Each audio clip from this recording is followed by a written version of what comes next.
Hiya. Can I start, Ole, by getting your reaction to the news we've had in the last 24 hours or so, Frank Lampard losing his job at Chelsea? Well, it's not really for me to comment too much on that one, of course.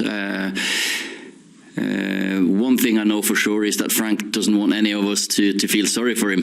That's for sure. I know his character, mentality, and I'm sure he'll bounce back and have a very good managerial career. They just went through a little patchy period for a short spell. It's not long ago they were top of the league, and it's the first dip of form they've really had under Frank. So a little bit surprised, but it's not my job to comment on what's happening at Chelsea, really. Is something you've experienced as a manager, that tricky run, the external pressure building? Manchester United backed you, and now the club sits at the top of the table. Is that perhaps evidence that sometimes in these situations patience is a virtue?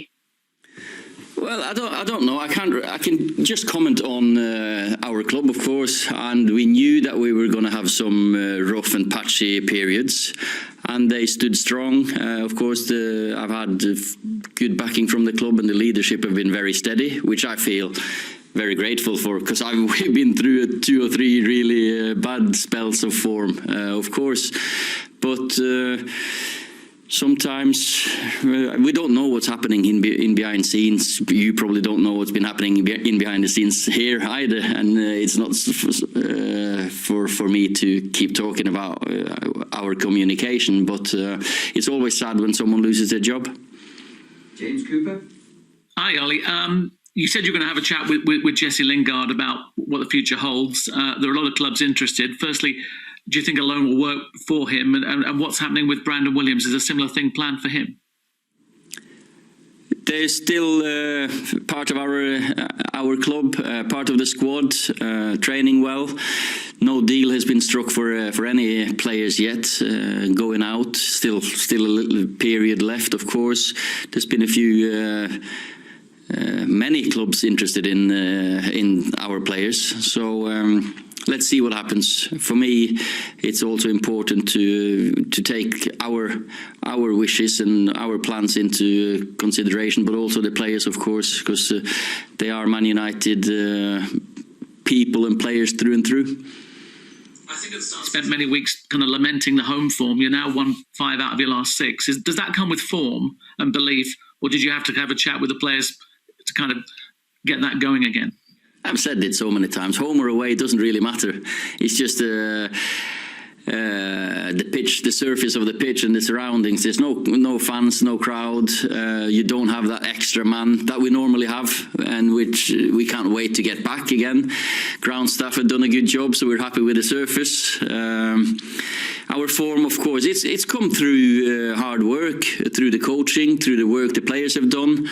We knew the beginning was going to be hard for us, and it just fell so that we had a few difficult home games to start with, and the circumstances in those games were hard for us to overcome. Now the form is good, the mood is good, confidence is good, squad is fit and healthy, so we're in a good moment, of course, which you've got to enjoy, but then it's focus on the next one. That's the only thing that matters. Simon Peach. Hi, Ollie. You said the squad's fit and healthy. Does that mean Marcus Rashford will be available tomorrow? Is there anyone that won't be available? Marcus is available, yeah. He trained this morning, so available for selection. He was just, I think he tweaked his knee a little bit, but he should be fine. Trained fully this morning, so we're looking strong, which is a good place to be in. Forgive me if you've been asked this, I came in slightly late to this, but you've got a lot of exciting young players. You're late, by the way. Well, where did you have to go? Did you have somewhere to go? Sadly not. No, I just wanted to ask about Amad Diallo and Pellistri. There's obviously a lot of excitement about Amad and when we're going to get to see him. If you can give us an update on that, perhaps, or if he can be involved tomorrow. And with Pellistri, there's suggestions that he could leave on loan. Spain's been mentioned. I didn't know if you could update us on that. There has been talks, and there's been quite a few clubs interested in Facundo to go out on loan, and then that's maybe something we will we will let him do now. He's had a few games in the reserves. We want him to have regular football, of course, at a high level. And with Ahmad, I think it's a different scenario. He's just come in, he's going through a good training regime and training program, and he's doing really well. So it won't be too long, I feel, before I can bring him into the squad. Sam Stone. Ollie, does the backing that you've received extend to talks about a new contract? You are into the final 18 months of yours now, and it would be unusual for the club to allow that to go into the final year. We haven't had any discussions yet, so for me, just keep on doing my job as well as I can. In terms of the conversations you have with Ed and the owners, I mean, it must be positive for you, because clearly they have stuck by you. Well, I've said it many a time that we looked at the squad, we looked at the situation we were in, we put a longer term plan in place. I knew, the club knew, it were going to be some patchy periods. That we had to stay strong mentally. And the leadership they've shown has been very, very strong and steady. And of course, I'm very grateful for the communication that's been very open and honest all the time. Carlson. Yes, hello Ola. For the last couple of years now, Man United have been kind of in the shadow of your biggest rivals, and maybe Liverpool especially. With these last results against Liverpool and knowing your position in the league as well, is it safe to say now that Man United are the big brother again? We're not getting carried away. We know we have to get consistency in the results, performances. The two teams that have been top of the league the last 3 seasons, they have been amazing. Absolutely incredible consistency, quality. And in many, many other seasons, you would have won the league with 15, almost 20 points less than what they have had, the two of them. So we know that this is the start of something. We just want to be competitive and keep on improving. So no, we're not going to get carried away, but just keep on working as we do. James Savundra. Ollie, it was obviously a very challenging start to the season for Mason Greenwood, but after that performance against Liverpool, are you expecting him to just fly now and be a crucial asset heading towards the back end of this season? We think Mason is going to be very important, of course, in the second half of the season.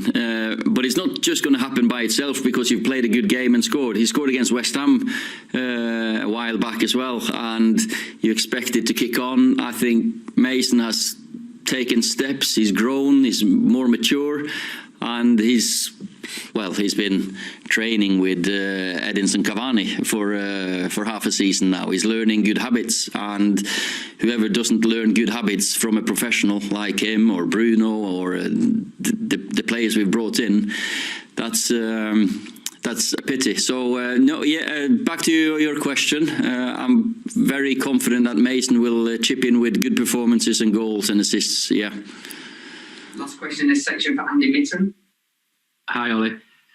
Give it, Edinson Cavani started 3 of the last 4 games and he's played 90 minutes in each of them. Is he finding his stride for you? And what's he bringing to your team?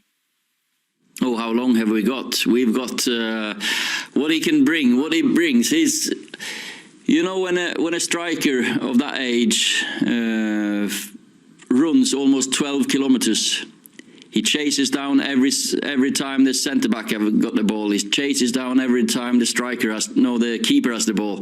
He back tackles on the centre midfielders.